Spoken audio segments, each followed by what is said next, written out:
In this tutorial, I'm going to show you how to retrieve your deleted Canva design. Now, what you want to do is come to the home page like this. Then we can come down to Trash in the bottom left-hand corner. Now, if we click on here, we're going to be able to retrieve anything which we've recently deleted.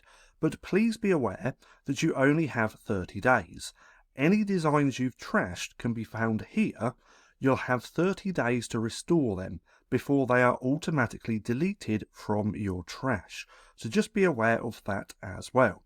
But if you want to retrieve any of your designs that you see, we can simply click onto the three dots, click on Restore, and then it's going to restore that back to where it previously was. So if we come back to the home page, we can now see that just here.